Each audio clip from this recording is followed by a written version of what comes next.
en el año 2000, entonces ya saben cuántos años tenemos de casados. El primer lugar donde vivimos fue Georgia. Estábamos viviendo en una ciudad que se llama Augusta, Georgia, que es como aquí a 2 horas. Y ahí vivimos un año. Antes de regresar a México, mi papá estaba haciendo una plantación en la Ciudad de México y me dijo que sería bueno que fuera a ayudarle con esa iglesia que estaba plantando, y ahora esa es la iglesia, esa es donde estamos. Hemos estado ahí desde el 2001 y sirviendo al Señor. Hicimos nuestra primer plantación en la ciudad de Toluca, en el Metepec, que es cerca de Toluca, hace 2 años. Y bueno, estamos buscando cómo servir a Dios. En la Ciudad de México, vi que sí hay algunos de la Ciudad de México, ¿verdad? Entonces, ¿saben dónde está Coajimalpa? Este es el lado poniente de la ciudad, saliendo hacia Toluca. Ahí es donde estamos. Y es un gozo para mí poder acompañarlos y conocer a Pastor Bernardo y a su familia y ver también lo que Dios está haciendo aquí. Entonces mañana también nos vemos. Gracias por toda la hospitalidad. Este es el tema que me asignaron para esta noche. ¿Por qué soy protestante y no católico romano? Y para todos los que tenemos esta cultura de Latinoamérica, donde el catolicismo es tan fuerte y donde es normalmente, por ejemplo, en México es la religión predominante. Este es un tema muy importante que evaluar, porque todavía nos seguimos enfrentando a esa tensión que puede existir en cuanto a cómo nos vemos en comparación a los católicos. ¿Cuál es la diferencia que hay realmente?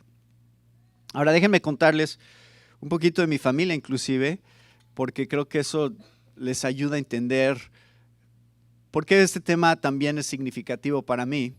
Mi papá,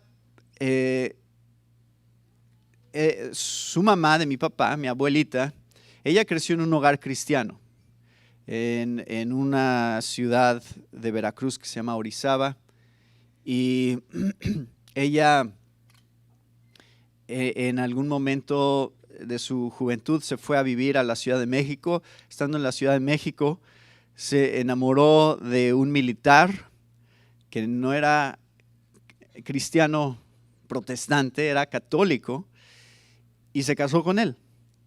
Y tuvieron 4 hijos. El tercero fue mi papá.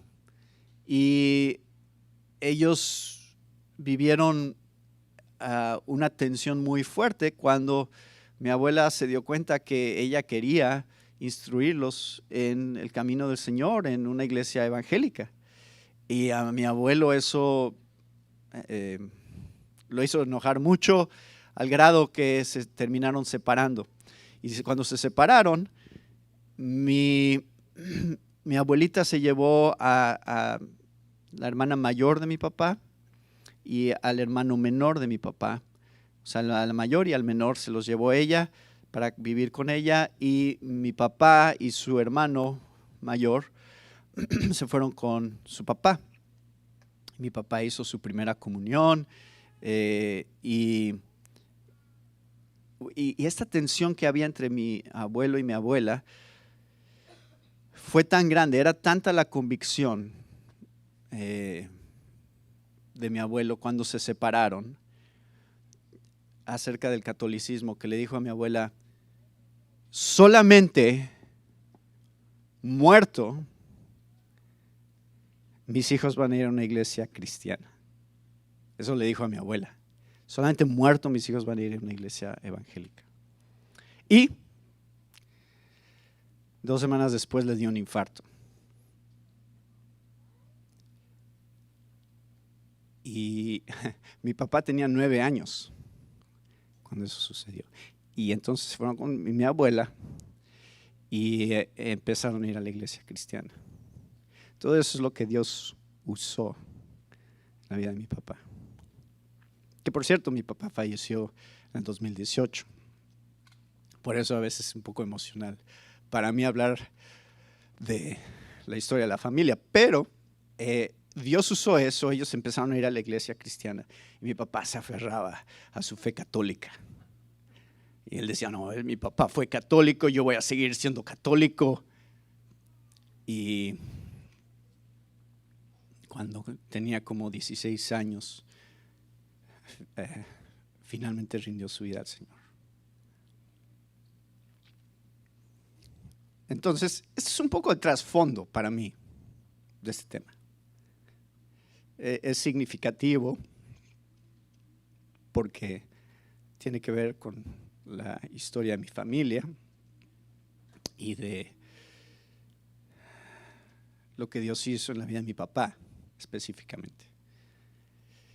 Y en ese tiempo creo que la tensión entre católicos y protestantes era mucho más fuerte de lo que es hoy. Creo que era,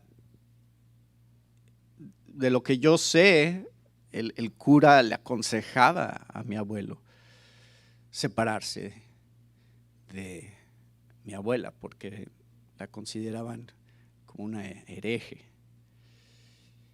Entonces, hoy en día ya existe algo un poco diferente. Yo todavía recuerdo de niño viendo en las casas estas tarjetas que decían, este hogar es católico. No se acepta ninguna propaganda de ninguna religión. Entonces, si estábamos haciendo evangelismo, ya sabíamos que mejor no tocábamos en esas casas porque obviamente tenían, gracias hermano, obviamente tenían una convicción muy fuerte sobre no aceptar nada que no fuera del catolicismo. Pero hasta el día de hoy sigue siendo un tema significativo porque sigue habiendo una división y una tensión que existe entre el catolicismo y el movimiento protestante. Entonces vamos a hablar de eso hoy.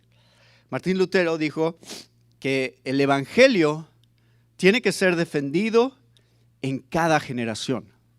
Entonces, el tema de la reforma protestante no es un tema que sucedió hace 500 años. El tema de la reforma protestante es un tema que sigue siendo la misión de la iglesia en cada generación. ¿Cómo reformamos a la iglesia para ser fieles a la revelación que Dios nos ha dado? Y ahora la amenaza que existe para la iglesia evangélica no es la oposición de la iglesia católica. Cuando yo era niño y en la generación de mi papá era la oposición. El catolicismo estaba en fuerte oposición hacia los evangélicos y había mucha inclusive discriminación. Pero lo que vemos hoy en día es un poco diferente. La amenaza para la iglesia evangélica ahora es el ecumenismo. No es que la iglesia católica se opone a nosotros tanto, sino más bien que la iglesia católica dice, no somos tan diferentes. Y de hecho, como vamos a ver en un momento, el Concilio Vaticano II hizo esta afirmación, que solo somos hermanos separados, pero hermanos. Entonces, para ustedes y para mí, nosotros en México, el reto ahora ha cambiado. No es que nos separen o nos discriminen como evangélicos, sino más bien que no ven ninguna diferencia con nosotros. Entonces quiero ver esas diferencias con ustedes hoy. Existe, de hecho, si evaluamos objetivamente, existe división dentro de la misma iglesia católica. Existe un lado occidental, un lado latino o latino en el sentido del latín, pero un lado conservador, un lado liberal, y hay una tensión dentro de la misma iglesia católica. Entonces, queremos evaluar cuál es la doctrina de la iglesia católica y qué es lo que nos distingue como protestantes y por qué es importante estas diferencias. y ya me tomé todo el tiempo nada más dando una introducción a esto. Entonces espero que yo pueda ir suficientemente rápido con todo lo que he preparado y que no se aburran. Algo es un poco técnico, pero sí es importante que pongan mucha atención, nada más para que entiendan cuáles son estas distinciones y también que nos ayude a no caricaturizar a la Iglesia Católica, porque a veces he descubierto que en la Iglesia evangélica podemos caricaturizar posturas de la Iglesia Católica que no son reales. Entonces queremos ver realmente qué dicen. Entonces he dividido este tiempo en 5 o 6 cosas específicas que la Iglesia Católica cree, y nada más quiero contrastarlo con lo que nosotros creemos. Entonces, para cada uno de estos puntos tengo 2 preguntas que son las preguntas fundamentales sobre ese tema y después como una afirmación bíblica que nosotros hacemos sobre ese tema. ¿Sí? ¿Tienen como un Kleenex o algo? Es que ya no estaba… no, miren, aquí tengo algo. Está bien, está bien.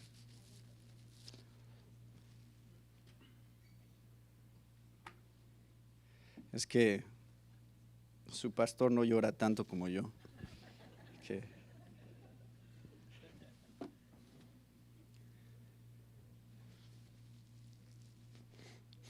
Muy bien, sobre las Escrituras tenemos la primera pregunta, que es: ¿quién determina el canon? ¿Cómo es que se formó la Biblia? En la Reforma existía una causa material y una causa formal de la Reforma. La causa material era el tema de la justificación, pero la causa formal realmente tenía que ver con la autoridad, de donde sacamos nuestra doctrina. Y al final el debate estaba en quién tiene esta última palabra. Y para la Iglesia Católica había esta tensión en los concilios de la Iglesia o en los papas. Y Lutero realmente tenía un problema con este tipo de autoridad que la Iglesia Católica decía tener acerca de las Escrituras. Por eso ustedes conocen esta frase que es muy famosa de la Dieta de Worms en 1521: a menos que no esté convencido mediante el testimonio de las Escrituras o por razones evidentes, ya que no confío en el Papa ni en su concilio, debido a que ellos han errado continuamente y se han contradicho o contradecido, me mantengo firme en las Escrituras a las que he adoptado como mi guía. Mi conciencia es prisionera de la palabra de Dios y no puedo ni quiero revocar nada, reconociendo que no es seguro o correcto actuar contra la conciencia. Esta es mi posición y no puedo cambiarla. Que Dios me ayude. Amén. Eso dijo Lutero delante de ese concilio de la Dieta de Worms. Y fue en el concilio de Trento, después de la Reforma, que el Concilio de Trento era un intento de la Iglesia Católica, de la Iglesia Católica para responder a todo lo que había sucedido durante la Reforma Protestante.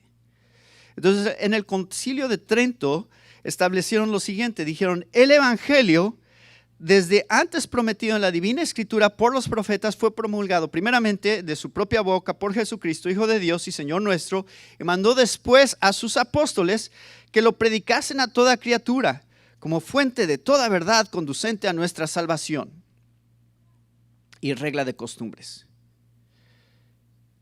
considerando que esta verdad y disciplina están contenidas en los libros escritos. Hasta ahí estamos de acuerdo. Hasta ahí todo lo que dijo en el Concilio de Trento dijimos, como evangélicos podemos decir y protestantes decimos amén. Pero hay otra cosa que agregaron, dijeron, y en las tradiciones no escritas. Todo lo que acabamos de decir está en las Escrituras y en las tradiciones no escritas. Entonces eso cambia todo el panorama, porque ahora de repente No es solo en la Biblia que tenemos la autoridad y la guía de Dios, porque la Iglesia Católica sí afirma eso, que la Biblia es autoritativa, que es inspirada por Dios, que es sin errores. O sea, todo lo que creemos acerca de la Biblia es verdad, pero el tema, y ustedes entienden esto perfectamente, están familiarizados con la Reforma, es esta palabra que agregamos antes, que es sola. Cuando agregamos esa palabra, ahí ya cambia el panorama, porque la iglesia dice, no sola la escritura, sino también las tradiciones. Entonces tienen algún tipo de revelación divina de dos fuentes diferentes, pero la pregunta es, ¿cuál es la fuente principal? ¿Cuál es la fuente realmente autoritativa? En las palabras del catecismo más reciente de la Iglesia Católica, este es de 1995, reflejan el concepto que Roma tiene sobre estas cuestiones de la escritura contra la tradición, así como los libros que forman el canon. Ustedes saben que también tienen los libros apócrifos. Dicen, la tradición y la Sagrada Escritura están íntimamente unidas y compenetradas, porque surgiendo ambas de la misma fuente, se funden en cierto modo y tienden a un mismo fin. Una y otra hacen presente y fecundo en la iglesia el misterio de Cristo, que ha prometido estar con los suyos para siempre hasta el fin del mundo. Y en la otra sección, la sección 82, el catecismo dice, la Sagrada Escritura es la palabra de Dios en cuanto escrita por inspiración del Espíritu Santo. La tradición recibe la palabra de Dios, encomendada por Cristo, y el Espíritu Santo a los apóstoles, y la transmite íntegra a los sucesores, para que ellos, iluminados por el Espíritu de la verdad, la conserven, la expongan y la difundan fielmente en su predicación. De ahí resulta que la iglesia, a la cual está confiada la transmisión y la interpretación de la revelación, no saca exclusivamente de la Escritura la certeza de todo lo revelado. No saca exclusivamente de la Escritura la certeza de todo lo revelado. ¿Ven bien ese punto? Esos son los detalles que hacen la diferencia.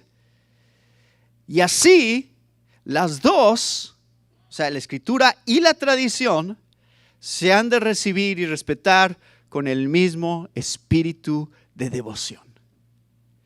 Con el mismo espíritu de devoción. Entonces, ¿qué está diciendo? Están diciendo, están al mismo nivel, la tradición y las escrituras. Yo he hablado con católicos y les digo, ¿deberíamos estar de acuerdo? Tenemos el mismo libro.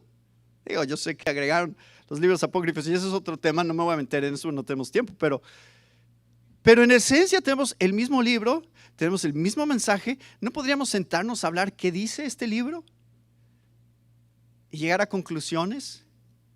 Y ahorita vamos a ver otro tema que es el de la iglesia, pero no, porque la tradición está a la par. También hay un tema con la interpretación privada y eso tiene que ver con la iglesia es la única que tiene el derecho a la interpretación de la Biblia. Entonces hay otro tema ahí, no lo voy a desarrollar porque no tenemos mucho tiempo, pero tiene que ver con eso. O sea, ¿quién tiene la autoridad para interpretar qué significa el texto? Una persona en su lectura privada de la Biblia no puede. La iglesia tiene que ser la que determina el significado. El punto es este: ¿quién determina el canon y quién tiene la última palabra? Nosotros, como cristianos, entendemos que si las escrituras tienen la última palabra en la autoridad, entonces nadie puede tener la última palabra de interpretación tampoco.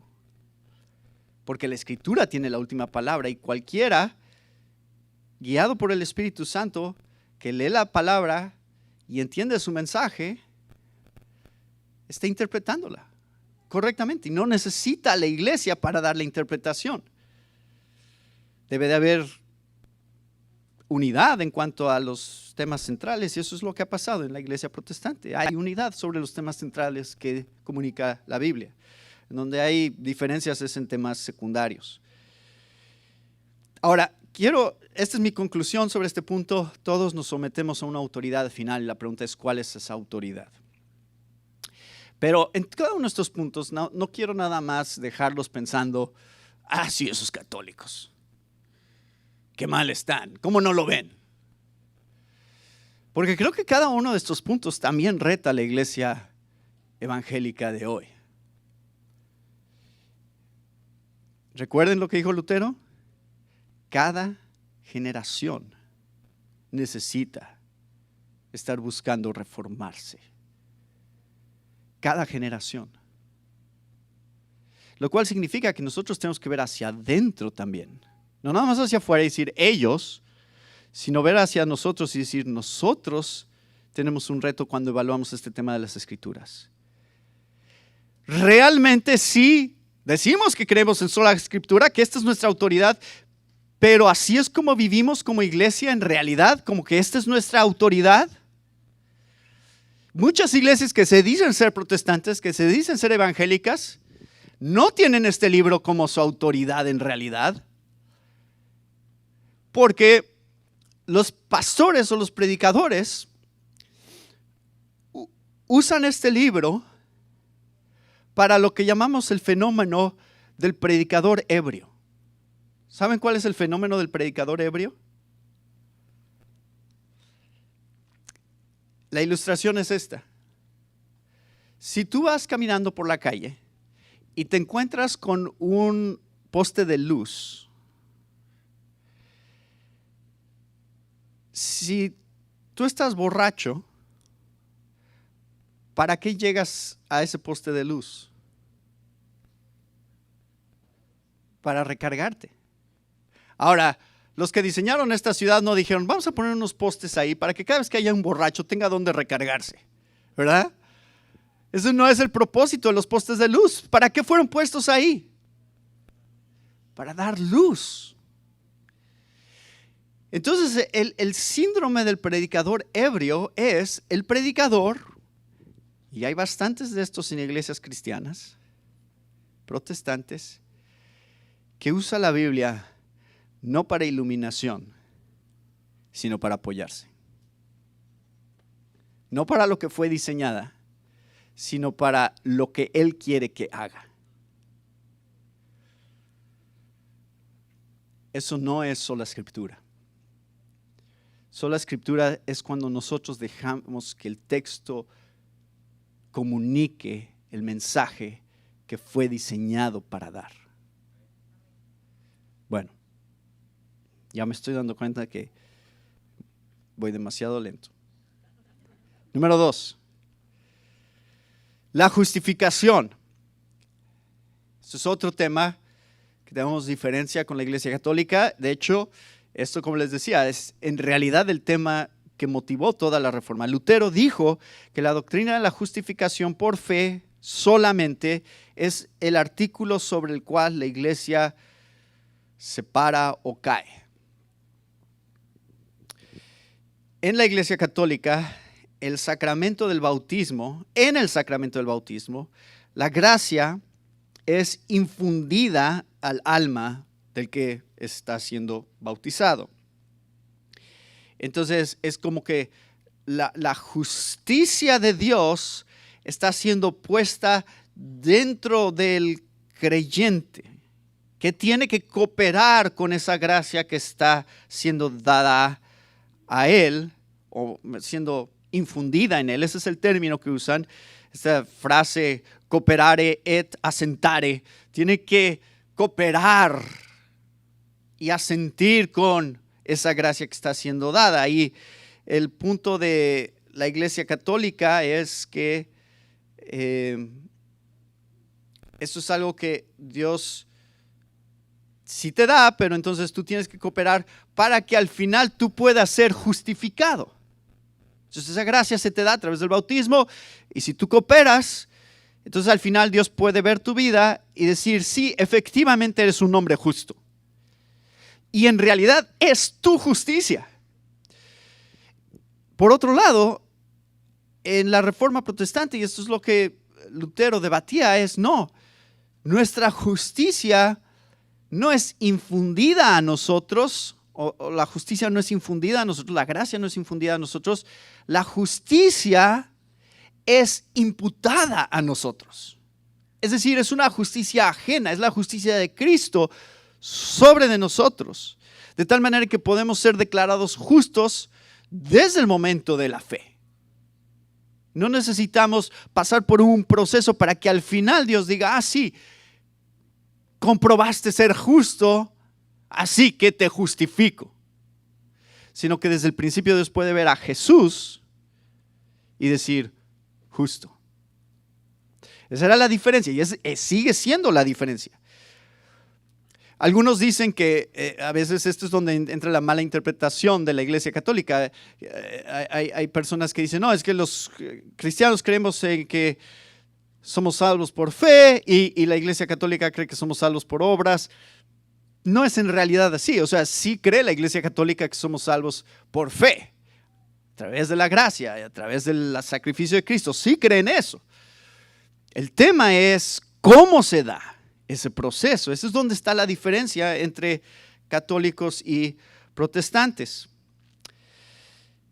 El concilio dijo, de la Iglesia Católica, declara además que el principio de la misma justificación de los adultos se debe tomar de la gracia divina que se les anticipa por Jesucristo, es de su llamamiento, por el que son llamados sin mérito ninguno suyo, de suerte que los que eran enemigos de Dios por sus pecados se dispongan por su gracia, que los anima y ayuda para convertirse a su propia justificación, asintiendo y cooperando libremente a la misma gracia. Entonces, si alguien asiente con la gracia infundida en el bautismo y coopera con esa gracia, él o ella han alcanzado el estado de gracia o justificación.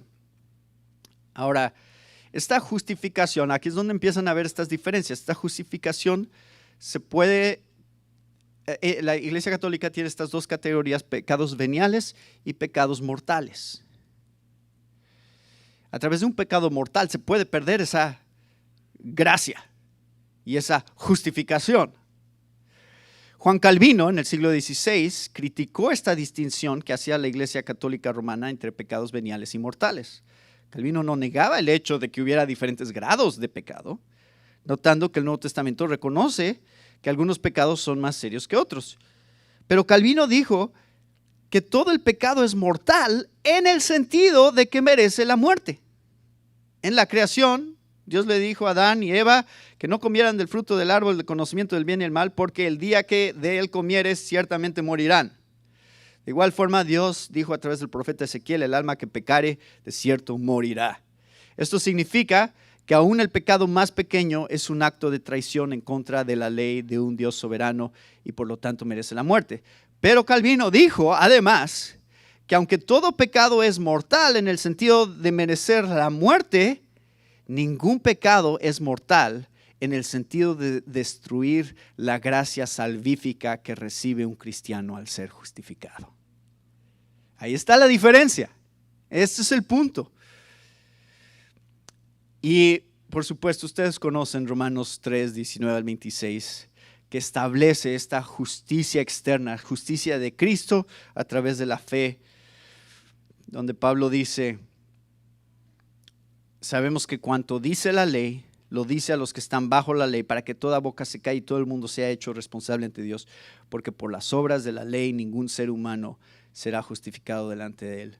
Pues por medio de la ley viene el conocimiento del pecado, pero ahora, aparte de la ley, la justicia de Dios ha sido manifestada, confirmada por la ley y los profetas. Esta justicia de Dios por medio de la fe en Jesucristo es para todos los que creen.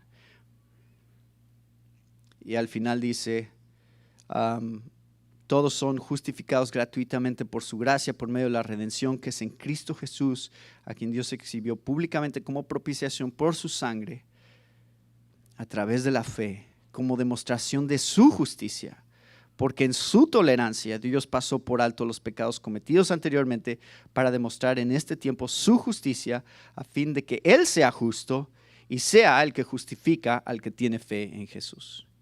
Entonces la pregunta es en realidad sobre qué fundamento somos justificados. nuestra propia justicia o una justicia externa a la justicia de Cristo, y en qué momento somos declarados como justos.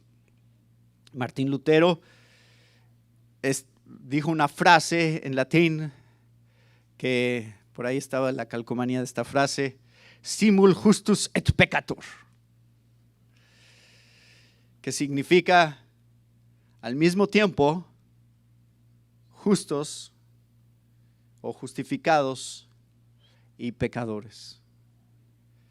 Esa es la distinción que existía con la Iglesia Católica. Y claro, encontramos claramente el rol de las obras dentro de la Biblia. Vemos a Pablo hablando del rol de la fe y las obras, y vemos a Santiago hablando del rol de la fe y las obras. Y ambos nos muestran la verdad más completa. No tengo tiempo para desarrollar esa tensión que existe, pero solo se los pongo aquí como en dos panoramas. La Iglesia Católica dice fe, este es el resumen: fe más obras igual a justificación. Somos justificados si hay fe y obras. El movimiento protestante y lo que nosotros creemos que la Biblia enseña es fe igual a justificación más obras. Entonces eso tiene otro sentido. Es la fe la que nos lleva a la justificación y es la justificación la que nos lleva a las obras. Por eso dice Santiago, la fe sin obras es muerta, porque una fe genuina lleva a la justificación y una fe genuina que lleva a la justificación inevitablemente lleva a obras. Entonces la manera para saber si la fe es real es viendo las obras. Eso es el argumento de Santiago. Y esto es lo que creemos. Ahora, criticamos a la iglesia evangélica también sobre esto. Bueno, la pregunta es si una iglesia que se dice ser cristiana realmente está predicando este evangelio. Es fácil que no estén predicando este evangelio. Y es fácil que una iglesia que se dice ser protestante sí esté predicando algún tipo de mérito para obtener el favor de Dios. Y en muchos sentidos esto es lo que llamamos legalismo. Si ustedes escuchan una iglesia legalista, es cuando hacen sentir a la gente que si no hacen ciertas cosas y tienen toda esta lista de reglas, haz esto y haz esto y haz esto, pero no hagas esto, y la lista de cosas que no deben de hacer es 3 veces más larga que la lista de cosas que sí deben de hacer. Y hay este sentido de que mientras cumplas con las reglas, eres un buen cristiano y Dios te acepta. Pero somos protestantes.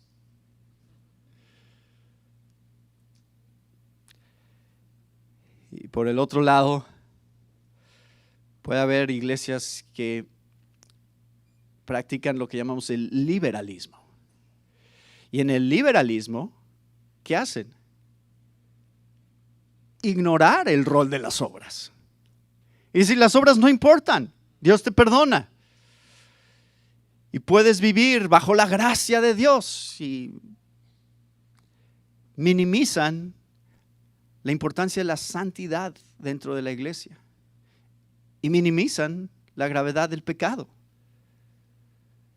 Lo cual, ambos lados de esto es igualmente destructivo a la doctrina de la justificación por fe. Bueno, esa es mi observación sobre nuestras propias iglesias. Punto número 3, la iglesia.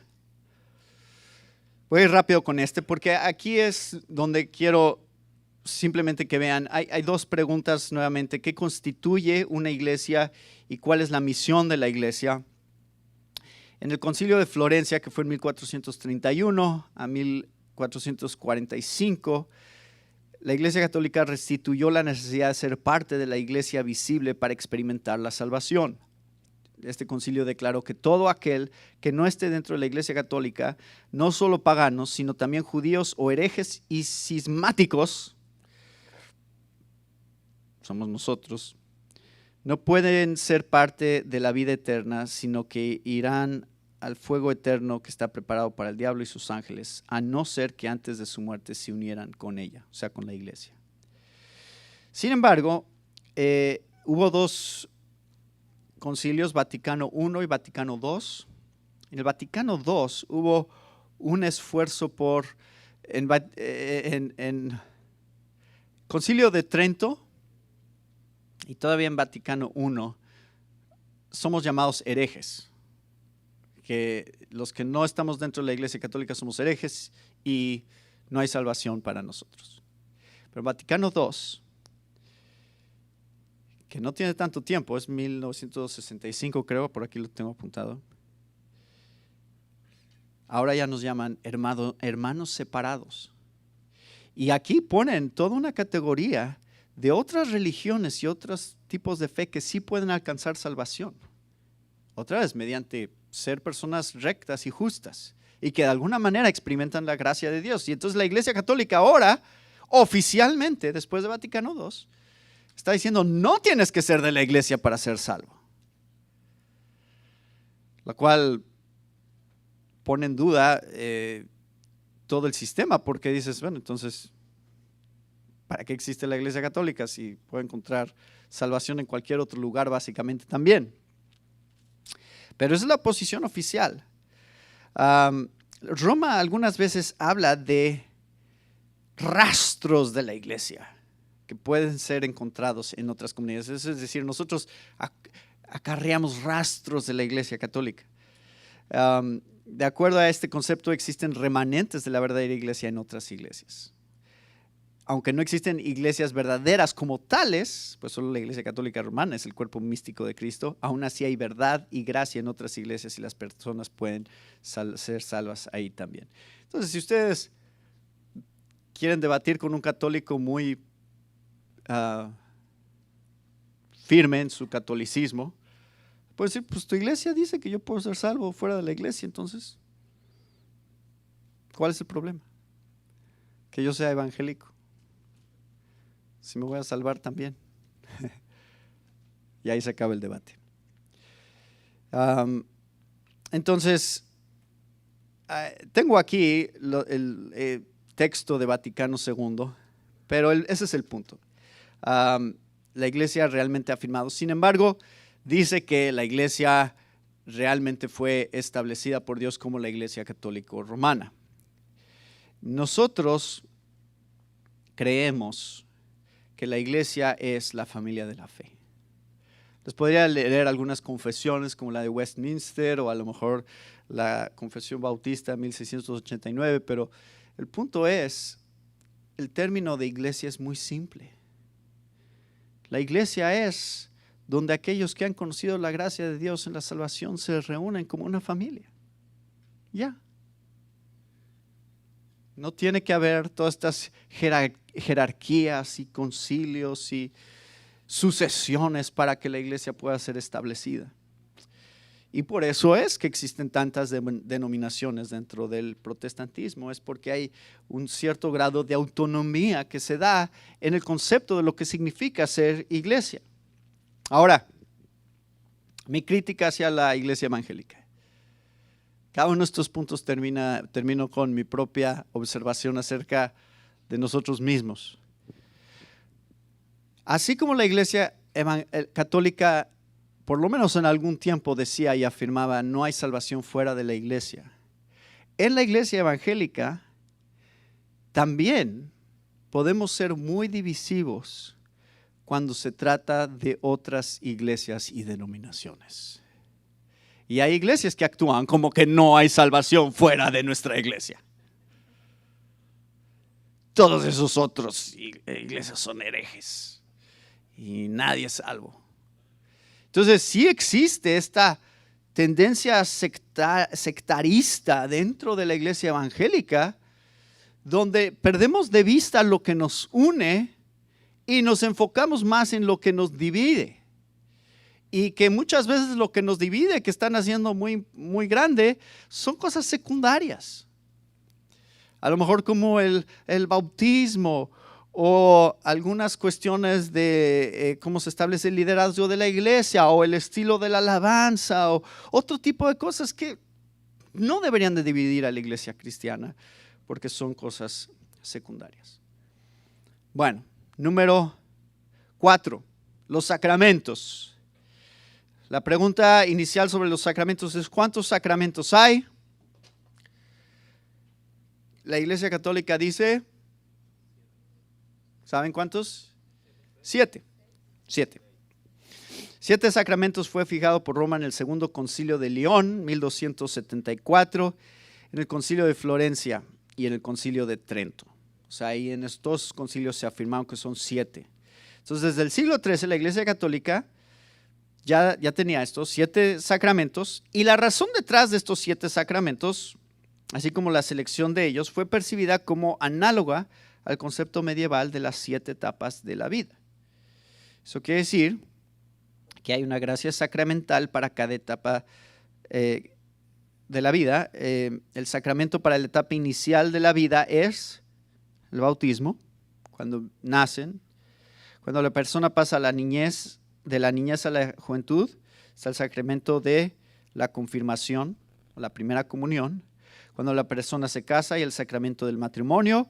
Al concluir la vida, está la extremunción. Y además existen 3 clases de gracia especial que ofrecen asistencia divina para vivir en el mundo. El sacramento de las santas ordenanzas o la ordenación, que esto es para los que son los sacerdotes, los curas dentro de la Iglesia Católica. Es para aquellos que entran al ministerio especial de la Iglesia como instrumentos de Dios para ayudar a otros. Luego están los 2 sacramentos que se creen ofrecen la mayor ayuda en este mundo. Uno es la penitencia, que sirve para toda la vida después del bautismo. Y el otro es el sacramento de la Santa Cena, el cual se considera como el más importante de todos en la Iglesia Católica. Ahora voy a enfocarme, porque no tenemos tiempo, en el de la penitencia, porque creo que ahí tenemos el punto de la Reforma giró en realidad en torno al de la penitencia. Existen 3 dimensiones en el sacramento de la penitencia: contrición, confesión y satisfacción. Contrición significa apartarse del pecado con una conciencia genuina de que se ha ofendido a Dios. Es un quebrantamiento del corazón, no solo un temor al castigo, a lo que llamamos atrición. La oración de contrición de la Iglesia Católica dice lo siguiente: oh Dios mío, estoy realmente arrepentido por haberte ofendido y detesto todos mis pecados porque me hacen sentir la pérdida del cielo y los dolores del infierno, pero más que nada porque te ofenden a ti, Dios mío, que eres benévolo y merecedor de todo mi amor. Resuelvo firmemente con la ayuda de tu gracia al confesar mis pecados, el hacer penitencia y arreglar mi vida. Amén. Mucho de esa oración, especialmente los que hablan de la pérdida del cielo y los dolores del infierno, son más bien atrición. Contrición es cuando un pecador expresa tristeza por haber ofendido a Dios. La segunda dimensión, la confesión, es el acto de confesar los pecados. Ahora, tenemos problema nosotros como cristianos con contrición y confesión. Sí, yo sé que decimos, yo no me confieso con un cura, yo me confieso con Dios. ¿Y para qué te confiesas con? Pero, bueno, para ser honestos, el cura cuando dice te absuelvo no está, la Iglesia Católica dice, no es que él tiene el poder para perdonar pecados, sino que simplemente es el oficio que Dios le ha dado para declarar el perdón que Dios da a una persona. No deberíamos de tener tanto problema con la parte de la confesión. Santiago dice que si nos confesemos nuestros pecados unos a otros, hay algo bueno sobre eso. Entonces no es tanto eso. En realidad, el problema está con la tercera dimensión de la penitencia, que es la satisfacción. Eso es lo que llaman satisfacción. Los católicos romanos enseñan que para que el sacramento sea completo, es necesario que el penitente haga, y esto es en cuanto a los pecados mortales, o sea, es cuando dicen, él cometió un pecado mortal, eso requiere penitencia. Y la parte de la satisfacción, dice, los católicos romanos enseñan que para que el sacramento sea completo es necesario que el penitente haga obras de satisfacción, las cuales satisfacen las demandas de la justicia de Dios. Aquí es donde ya empieza a haber un problema, ¿no? Entonces, un pecador no ha terminado su labor cuando confiesa sus pecados, aún debe realizar obras de satisfacción. Estas obras pueden ser pequeñas. Por ejemplo, un pecador puede ser obligado a rezar 5 Aves Marías o 3 Padres Nuestros. Pero si los pecados de esta persona son muy severos, puede ser que sea obligada a hacer un peregrinaje. Históricamente, uno de los métodos favoritos de la iglesia para realizar obras de satisfacción ha sido el de dar limosnas. Sí, dice, bueno, esto va a requerir una buena limosna. Pero entiendan dónde ya está el problema. Estoy tratando de obtener justificación de Dios a través de cosas que estoy haciendo. Y aquí es donde entró lo de las indulgencias. Si ustedes saben, la historia de Martín Lutero tenía mucho que ver con esto, porque es lo que vio donde estaba viendo abuso. Que la Iglesia Católica vendía estas indulgencias y la gente las compraba como con la esperanza de obtener el favor de Dios y de alguna manera tener asegurado el cielo. Y dijo Lutero, ahí este tema de la justificación, es que es por fe, no tiene nada que ver con si compras una indulgencia. Una indulgencia es una transferencia de méritos. Una persona debe tener suficientes méritos para ir al cielo. Si una persona muere sin los méritos suficientes para ir al cielo, directo al cielo, debe pasar por el purgatorio, donde literalmente será purgada o limpiada. El purgatorio no es el infierno, es el lugar donde una persona es castigada amorosa y santamente. A través de este castigo, un individuo llega a ser lo suficientemente justo para entrar al cielo. En otras palabras, este obtiene los méritos suficientes para entrar al cielo. Una persona puede pasar 5 minutos en el purgatorio o bien pueden ser 1000 años, dependiendo de su saldo de méritos con el que llega al purgatorio. Sin embargo, la Iglesia Católica Romana afirmó que tenía el poder para dar méritos a aquellos a quienes les faltaran, con el fin de acortar sus días en el purgatorio. Entonces aquí está, esta era la manera de convencer a la gente de comprar estas indulgencias. Pasas menos tiempo en el purgatorio, ¿no quieres ir más rápido al cielo? Hubo mal uso de las indulgencias que la Iglesia Católica hoy afirma. Tetzel sí estaba evidentemente haciendo un negocio ahí con eso. Pero esto es lo que motivó a Lutero a buscar cómo confrontar a la Iglesia Católica en cuanto a este punto. Entonces tenemos, ¿cuántos sacramentos hay? Nosotros creemos que hay solo 2. Santa Cena y el bautismo.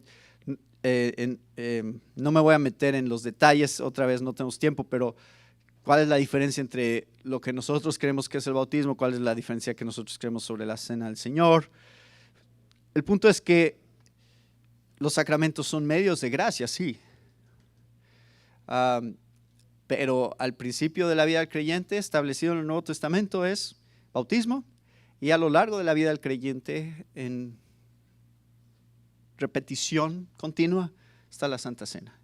Y son medios que Dios usa para recordarnos su gracia y para que podamos experimentar su gracia continuamente. Mi crítica hacia la iglesia evangélica es que nosotros podríamos estar considerando cosas que hacemos como mérito delante de Dios. Cosas buenas como el ministerio. Mira, Señor, ¿cuánto te sirvo en la iglesia? Eso me debe de ganar algo. Y estamos buscando algún tipo de mérito y de sentirnos como más santos por las cosas que hacemos. ¿O realmente estamos dependiendo absoluta y completamente en la obra que Jesús ya hizo por nosotros? Y vivimos en el ministerio y en servicio a Dios como resultado de esa justificación en libertad. Siguiente diferencia, el papado, el Papa. Vaticano I, en 1870, estableció lo que conocemos como la infalibilidad papal. Y todo esto viene porque sí, a lo largo de toda la historia de la iglesia, Roma como que se estableció como una ciudad de mucha influencia para la iglesia cristiana. Se considera que Pablo y Pedro fueron martirizados ahí, y luego tenemos a Clemente de Roma, que escribió a los Corintios en el año 95 después de Cristo, y la iglesia católica lo ve a él como uno de estos primeros papas, básicamente. Pero cuando uno empieza a analizar lo que estaba pasando durante estos primeros siglos con estos obispos de Roma, ellos no estaban actuando como un papa actúa hoy. O sea, sí había un obispo en Roma, pero por ejemplo cuando le escribe a los corintios, les escribe no como una autoridad, como que yo soy el que manda, así que más vale que me hagan caso, sino como un poco en el espíritu de Pablo, de pastoral, de preocupación, de cuidado por la iglesia. Y de esa manera tenemos obispos de muchos otros lugares que actuaban de esa manera. Entonces, realmente no había, si analizamos cuidadosamente la historia de la iglesia, esto surgió poco a poco, se fue dando más y más, pero fue hasta el año 1054 que había presión sobre un obispo en Roma que se llamaba Miguel Cerulario, y vinieron varios obispos de varias regiones para insistirle que tenían que establecer Roma como la iglesia madre. Imagínense, esto ya es 1054. O sea, ya han pasado básicamente 1000 años de la historia de la iglesia y todavía Roma realmente no es que sea el lugar principal que tiene jerarquía sobre toda la iglesia. Y de hecho hay un movimiento que se llamaba el galicanismo, que era el de la iglesia francesa, que ellos no querían someterse a la iglesia de Roma. Y decían, no, es que no debe de existir un lugar central, nosotros no queremos someternos a esto. Y ellos, por el otro lado, estaban los ultramontanistas. Me encanta ese nombre para un grupo, ultramontanistas, más allá de las montañas. Pero este grupo sí, ellos otra vez insistían, no, sí, debemos descentralizar el poder de la iglesia en Roma. Entonces, esto fue algo muy gradual. No piensen que los papas realmente, que siempre se ha establecido esto como algo oficial de la iglesia. Esto pasó mucho tiempo. Y Pío IX, esto ya fue hasta el siglo XIX. Pío IX se enfrentó con el que era el rey de Italia, Víctor Emanuel II. Víctor Emanuel II no se quería someter al Papa de la Iglesia Católica. Y de hecho le quitó un montón de tierras, es el que lo dejó nada más con el Vaticano, ¿no? Y le dijo, no, esto no es de la Iglesia Católica, y él no se quería someter. Entonces eso hizo ver a Pío como un mártir para todos los cristianos que estaban ahí en Italia, o los católicos, y recibió mucho apoyo. Ustedes saben cómo funciona esto de ser víctima, genera mucha simpatía de la gente, ¿no? Miren cómo me atacan. Y entonces empezó a recibir mucho más dinero de parte de los católicos en Italia. Y entonces estos eventos políticos tuvieron un fuerte impacto sobre los decretos del concilio. Este es el concilio de Vaticano I.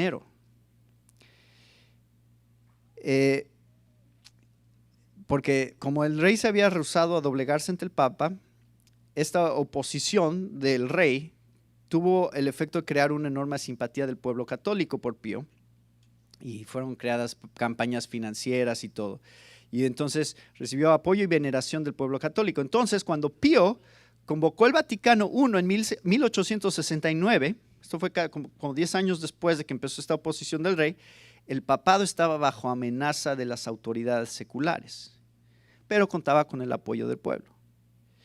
Entonces, el concilio aseveró que la primicia de Pedro ha sido heredada perpetuamente al obispo de Roma, y esta también es una creencia esencial. Si alguien dice que no es por la institución del mismo Cristo el Señor, es decir, por derecho divino, que el bienaventurado Pedro tenga perpetuos sucesores en su primado sobre toda la iglesia, o que el romano pontífice no es el sucesor del bienaventurado Pedro en este primado, sea anatema. O sea, quien no reconozca al Papa como autoridad máxima de la iglesia, sea anatema. Entonces, no solo existe la sucesión de obispos, sino que la primacía de Pedro también es heredada. Y ahí se establece lo de ex cátedra en asuntos de la fe y la moral. Lo cual, en realidad, la infalibilidad papal no es una infalibilidad de la persona, sino del oficio que se establece. O sea, estaba leyendo la explicación de Sproul y dice, no dicen que si le preguntas al Papa dónde está la pizzería y no se puede equivocar y decirte ve para allá y no era para allá. Sino en asuntos de fe y moral solamente es que existe el tema de infalibilidad papal. Hubo personas como el teólogo alemán Johann Joseph Ignaz von Dollinger, que rehusó aceptar el decreto de la infalibilidad y fue excomulgado. Y también, esto es importante que sepan, un grupo católico de católicos romanos, salieron de la comunión y formaron lo que ahora se conoce como la Iglesia Católica Antigua. Para 1950 ya había más de 100,000 miembros de este grupo. La Iglesia Católica Antigua se encuentra mayormente en Alemania, Suiza y Holanda, y es prácticamente lo mismo que la Iglesia Católica Romana, excepto que no reconocen al Papa y la primacía del Papa. Entonces, existen católicos que tienen toda la doctrina católica, pero dicen, no, pero el Papa no es infalible y no nos sometemos a él. El Vaticano I sucedió en un contexto de miedo e inestabilidad emocional, y el Vaticano II, que ya es siglo XX, tomó lugar en un contexto conciliador e irénico. Entonces, recuerden, este Vaticano II ahora está tratando de no ser tan duro con otras religiones. Y ahí es donde nos llaman nada más hermanos separados. Entonces, el Papa, dicen, es sucesor de Pedro, el príncipe de los apóstoles, o los obispos son sucesores de los demás apóstoles. Bueno, me voy a brincar algunas cosas aquí porque el punto que quiero hacerles es este. Hay esta pregunta de quién tiene autoridad sobre la iglesia, y número 2, ¿existe sucesión apostólica? Esas son las dos preguntas cruciales que tenemos que hacernos. Y nosotros creemos, tengo más, y por cierto, tengo unos libros que también quiero recomendarles para que lean más sobre este tema si les interesa. Pero el punto es, ¿quién dice la Biblia que es el único que puede hablar infaliblemente? Jesús. Jesús es el único que ha hablado infaliblemente. Y en ese sentido,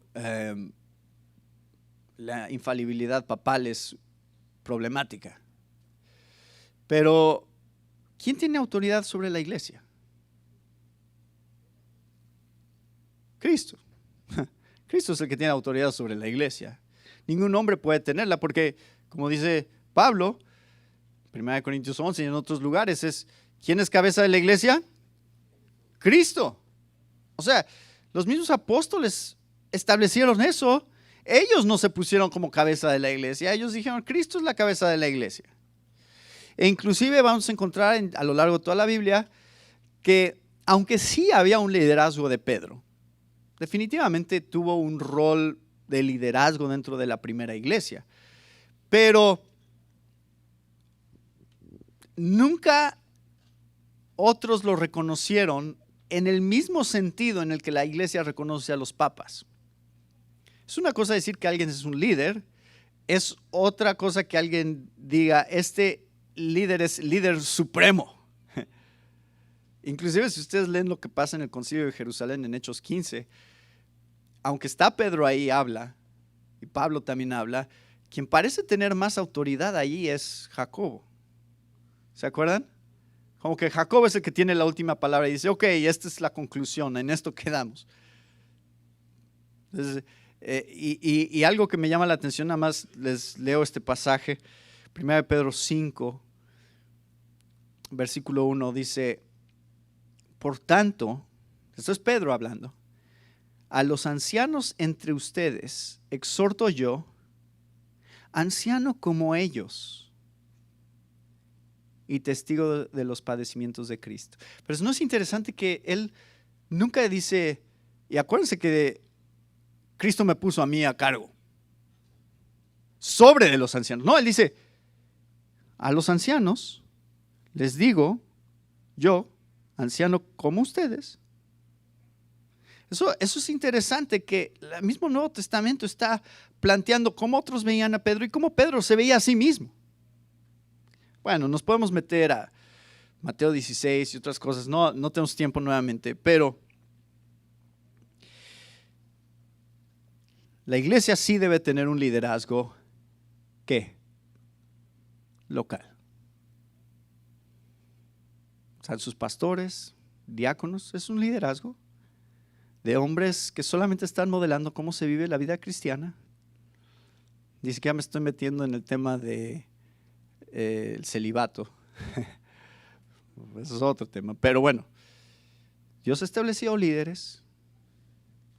¿Cuál podría ser nuestra crítica hacia la iglesia evangélica de hoy? ¿Tenemos papas? Personas que, aunque no llamemos papas, vemos como infalibles.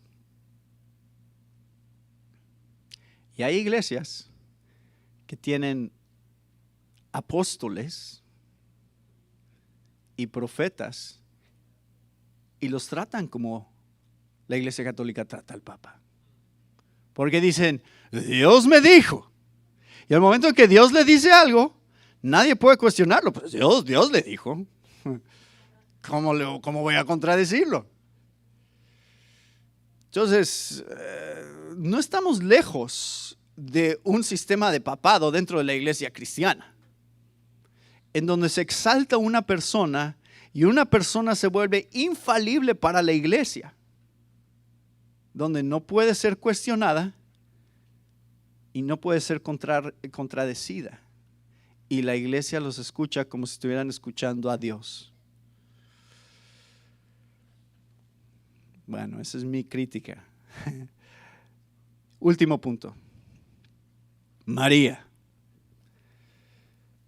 Esa es la otra doctrina que nos separa del catolicismo. Y claro, a lo largo de toda la iglesia, de la historia de la iglesia católica, se ha hablado de apariciones milagrosas de María. Y en México tenemos a la Virgen de Guadalupe, nuestra propia versión mexicana de María. Morenita, claro, y con aspecto más mexicano de lo que pensaríamos sobre María. Y la Iglesia Católica tiene estas oraciones que forman parte del rosario. El Ave María está en el corazón del rosario.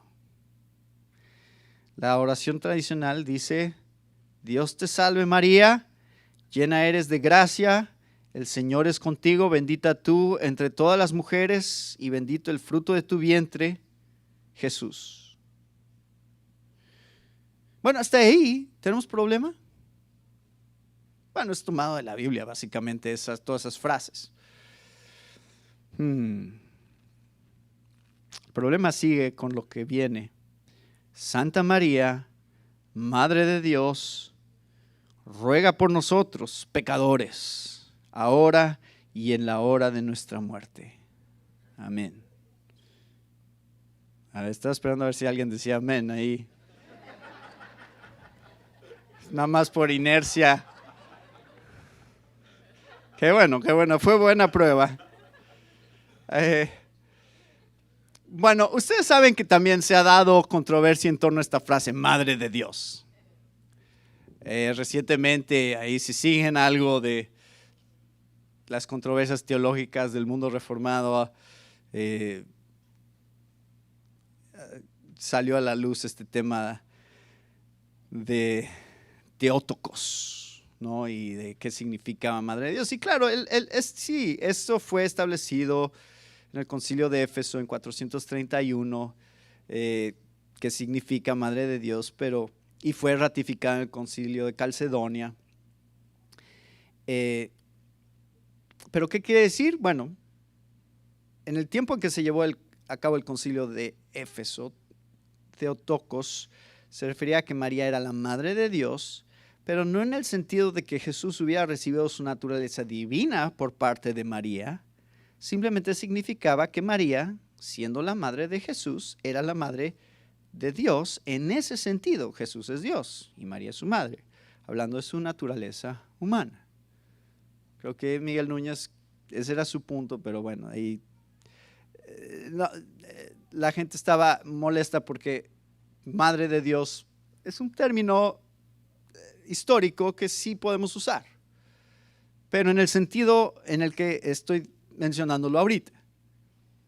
María es Madre de Dios, de Jesús en su naturaleza humana, y Jesús es Dios, y en ese sentido podemos decir Madre de Dios porque Jesús era Dios, y bueno, eso es, nada más hay que aclarar, pero no madre de su naturaleza divina, en el sentido que Jesús o Dios tiene una madre o empieza a existir en algún momento. Esto lo menciono nada más porque sé que esto ha sido un tema ahí, no es por si tienen preguntas sobre eso. El problema de la Iglesia Católica es, ustedes conocen esto, la concepción inmaculada se dio en la encíclica papal en 1854. Fíjense, estas son doctrinas relativamente nuevas dentro de la Iglesia Católica. Inclusive, el teólogo supremo de la Iglesia Católica, Tomás de Aquino, que vivió de 1225 a 1274, repudiaba la idea de la ausencia de pecado en María. Entonces, Tomás decía, no, y él citaba el Magnificat, ¿no? Lucas 1, engrandece mi alma al Señor y mi espíritu se regocija en Dios mi Salvador. Tomás dijo que en esta canción de agradecimiento y adoración, la cual fue inspirada por el Espíritu Santo, María confesó su necesidad de un Salvador, indicando que era pecadora. Entonces, la Iglesia Católica Romana fue enfrentada con la vergonzosa realidad de que su propio teólogo supremo negaba esta doctrina. Entonces, ¿cómo conciliaron este versículo? ¿Ustedes darían ese argumento sobre la Inmaculada Concepción? María nació sin pecado. Eso es lo que dice la Iglesia Católica y claro, como protestantes decimos, bueno, pero Lucas 1 dice que María dijo en el Magnificat, Dios mi Salvador. ¿Saben cómo contesta la Iglesia Católica eso? ¿Alguien sabe cómo contesta la Iglesia? Porque es bueno saber cómo contesta la Iglesia, así tiene una respuesta. Dice, no, Salvador no siempre significa Salvador de pecados. Salvador también se refiere a alguien que te da sus beneficios o su bendición. O sea, Dios de quien recibo bendición. Eso es lo que estaba diciendo María. No estaba diciendo, Dios, perdóname mis pecados y por lo tanto eres mi Salvador. Estaba diciendo, no, Dios, tú eres el que me da toda bendición que yo puedo recibir, todo beneficio. Ahora, ¿qué contesta? Bueno, es interesante pensar en estos argumentos que da la Iglesia Católica. En 1950, el Papa Pío XII definió la doctrina de la asunción corporal de María al cielo, la idea de que María fue ascendida al cielo corporalmente y que ya participa en la resurrección del cuerpo que añoran todos los creyentes. Y también instituyó la fiesta del reinado de María. Este título oficial de Reina del Cielo fue establecida. junto a su hijo, el Rey Jesús. Entonces, tienen todas estas cosas que establecen. Lo que yo aprendí ahora también ven a la mujer de Apocalipsis 12, como María. Eso es otro tema también. Si quieren estudiar escatología, ahí está el libro. Ahí está algo de Apocalipsis 12. Lo que a mí me llamó la atención es, ustedes han escuchado este término corredentora, ¿no? Al preparar esto aprendí algo que no sabía. Y ese término corredentor, aunque no es oficial de la Iglesia Católica, pero se usa porque la Iglesia dice que cuando se le apareció el ángel Gabriel viene y le anuncia a María, vas a tener a Jesús, bendita eres tú entre todas las mujeres. Le da todo el discurso. ¿Qué dijo María? ¿Cómo contestó María a Gabriel? Hágase conforme a lo que has dicho. Creo que así dice, ¿no? Cuando María dijo, y esto es lo que dice Roma, esto es el Mystici Corporis Christi, decreto del Fiat de María en Lucas 1. De acuerdo a Roma, la declaración de María era algo más que aceptar. Era un mandato. Cuando María dijo, hágase, la palabra en latín es fiat, que indica la forma imperativa del verbo ser. De acuerdo a esta perspectiva, María estaba diciendo, así sea. María estaba mandando al ángel. Y si no lo hubiera hecho, al menos para la llamada posición maximalista, que son los que más rol le dan a María dentro de la redención, dicen, María le ordenó a Gabriel. Cuando dijo, hágase, le dijo, sí, Gabriel, hazlo. Y claro, Gabriel se tiene que someter a ella. O sea, sí, María, sí, claro. Lo haremos. Y entonces, básicamente la idea es, si María se hubiera negado, no habría habido redención. Si María hubiera dicho, no quiero. Ya Dios hubiera dicho, no, ya se arruinó mi plan. Y claro, lo que ellos proponen es, María era la única opción que tenía Dios, porque era la única sin pecado. Entonces no tenía otra opción, ninguna otra mujer hubiera funcionado. Por eso está el concepto de la Inmaculada Concepción. María sin pecado es la única opción y tiene este rol corredentivo porque a través de su mandamiento, hágase, es que se puede dar la redención de la humanidad, porque entonces Jesús sí puede nacer. O sea, están elevando esta respuesta de María a un nivel muy alto de autoridad. Eso se me hace muy interesante. Sí, estamos de acuerdo, Dios no violó la voluntad de María, pero no significa que si María no hubiera aceptado los planes de Dios, se hubieran visto frustrados. Entonces están los maximalistas dentro de la Iglesia Católica y están los minimalistas. Los maximalistas quieren darle un rol muy importante dentro de la redención. Los minimalistas solo quieren decir, no, María solamente es ejemplo de fe y piedad para nosotros. Aunque también creen en la Inmaculada Concepción y la Asunción. Entonces, bueno, no es lo mismo que nosotros creemos, pero sí creemos que es un ejemplo, ¿verdad, María? Claro. No minimizamos su piedad en el plan de Dios y la manera en que fue usada por Dios. Entonces, la Iglesia Católica, esto es importante que entiendan, la Iglesia Católica no aprueba la adoración a María. O sea, si tú le preguntas en la doctrina católica, si ustedes adoran a María, de acuerdo a la doctrina católica, siempre te dirán, no, a María no se le adora, solo a Dios. Sí dicen eso los católicos, pero la veneramos. Entonces hay una distinción que ellos hacen. Es la palabra latria y dulia, ¿no? Latria es la palabra griega para adoración, dulia es la palabra griega para servicio. Dar dulia es simplemente dar servicio, veneración, los cuales se pueden ser ofrecidos a otras cosas además de Dios. Por eso también los santos reciben veneración, no adoración.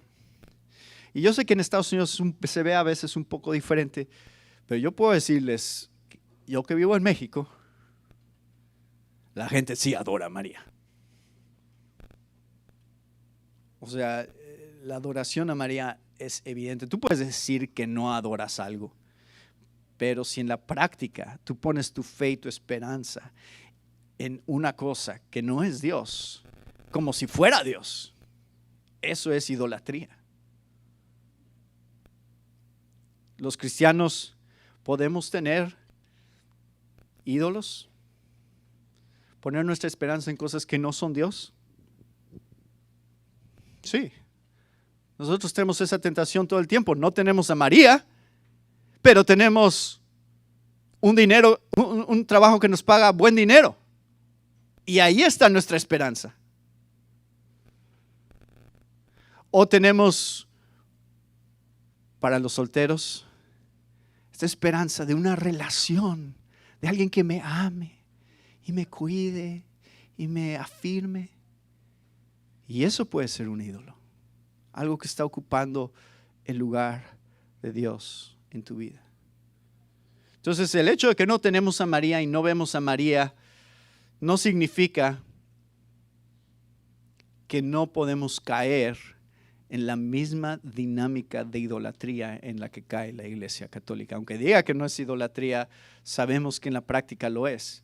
Pero al ver hacia la iglesia cristiana nos damos cuenta que también hay muchos ídolos dentro de la iglesia evangélica. Y que la Biblia nos advierte constantemente, cuídense, como dice en 1 Juan, cuídense de los ídolos. Porque sabe que es una tentación constante para nosotros. ¿Creemos que María fue ejemplo de fe y piedad? Sí. No la sacamos de nuestra Biblia. Pero entendemos que su rol y su vida, siendo usada por Dios, fue, sí, como una pecadora redimida por la gracia de Dios. Y que nosotros tenemos esa misma experiencia como cristianos al experimentar su gracia. Así que eso es mi resumen de por qué soy protestante y no católico romano. Espero que les haya ayudado a ver cuáles son estas diferencias y cómo es que nuestra fe y nuestra convicción en la palabra de Dios nos lleva a un evangelio muy simple, a una fe muy sencilla. Nosotros somos pecadores, Cristo murió por nosotros y si tú pones tu fe y tu esperanza entera y absolutamente en Él, serás salvo. No necesitamos más. Y por eso somos protestantes. Gracias, Señor, por este tiempo juntos y gracias por la manera en la que tu palabra nos guía a toda verdad y a la fe y a la convicción que tú quieres que tengamos. Te pedimos, Señor, que en cada uno de nuestros corazones nosotros no caigamos en los mismos errores en los que ha caído la iglesia a lo largo de toda la historia. Y que tu iglesia siga siendo fiel a tu palabra y a tu verdad y a tu evangelio. Sigue reformándonos día a día para tu gloria. En nombre de Cristo Jesús. Amén.